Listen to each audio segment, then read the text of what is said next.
Welcome top news today.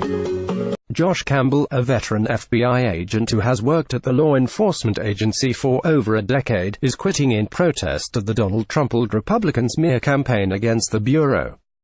In a New York Times op-ed, Campbell, a supervisory special agent in the Los Angeles field office, makes it clear why he is leaving, so I can join the growing chorus of people who believe that the relentless attacks on the Bureau undermine not just America's premier law enforcement agency but also the nation's security. Campbell describes his decision as painful, but notes that the alternative of remaining quiet while the Bureau is tarnished for political gain is impossible. He goes on to say that scorched-earth attacks from politicians with partisan goals threaten public support of the FBI because they raised corrosive doubts about the integrity of the FBI. That could last for generations.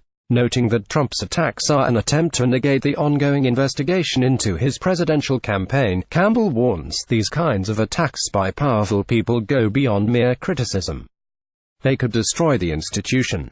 Campbell has been part of the FBI since 2005 and has served as a special agent working on counter-terrorism in Los Angeles, Southeast Asia, and the Middle East. He has also served as a special assistant to the FBI director. The resignation comes less than 24 hours after Rep.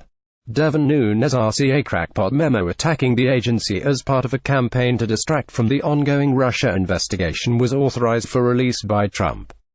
Far from being the smoking gun exonerating Trump that the right has been claiming, including on Fox News where it was portrayed as bigger than Watergate, the memo was a dud. It became clear almost immediately that the document was the work of a political hack with an axe to grind, rather than the serious work of a member of Congress with access to classified intelligence.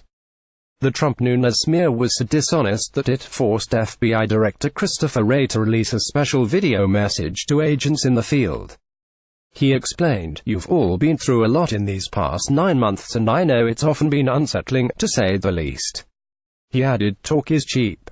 The work you do is what will endure." The Republican Party has made the choice to engage in open warfare against America's premier law enforcement agency, simply to defend the actions of its leader, Donald Trump. It is a sign that the convictions and indictments are rattling the right. 2 officials with the Trump campaign have already been convicted of crimes. 2 others, including his campaign chairman, have been indicted.